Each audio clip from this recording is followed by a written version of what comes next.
ओम शांति। मेरा अगला जन्म कैसा होगा? मेरे अगले जन्म का आधार क्या है?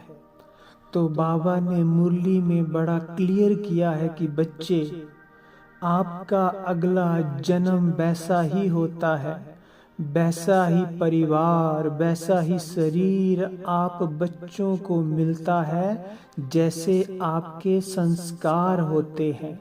तो ये है संस्कारों की गुह्य गति। हम ऑटोमेटिकली ही वैसे परिवेश में, वैसी आत्माओं के वैसे घर में जन्म लेते हैं जहाँ पर हमारे संस्कार ज़्यादातर मैच करते हैं। तो इसलिए अब बाबा कहते हैं कि बच्चे, अपने अंदर गुणों की धारणा करो और गुणों का रजिस्टर रखो कि मैंने कौन सा गुण कहाँ तक धारण किया है।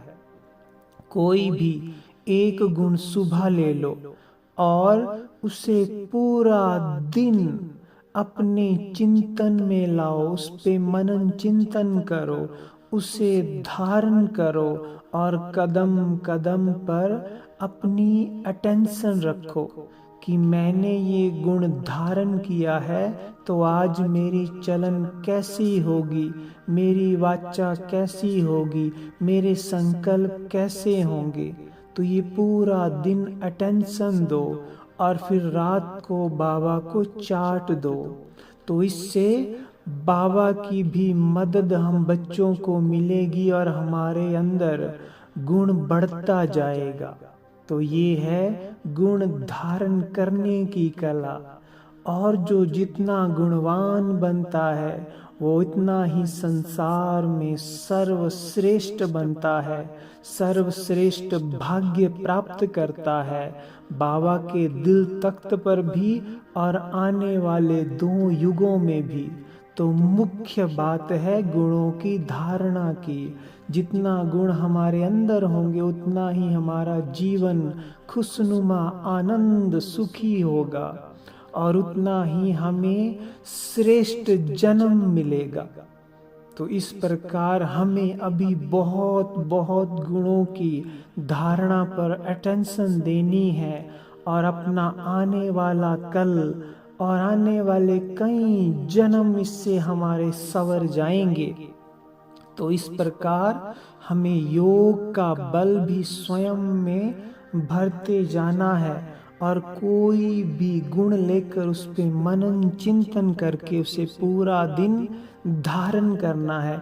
ऐसे रोज अलग अलग गुण धारण करो, कभी पवित्रता का, कभी शांति का, कभी मधुरता का, कभी सहनशीलता का, कभी गुण ग्राहकता का। इस प्रकार बहुत सारे गुण, एक एक गुण अपने आचरण में लाते जाओ।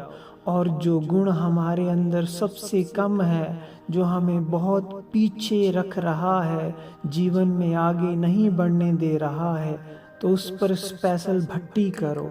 कितने दिन हमें इस गुण को धारण करना है। तो इस प्रकार हम बहुत आगे बढ़ते जाएंगे और हमारे जन्म जन्म संवर जाएंगे।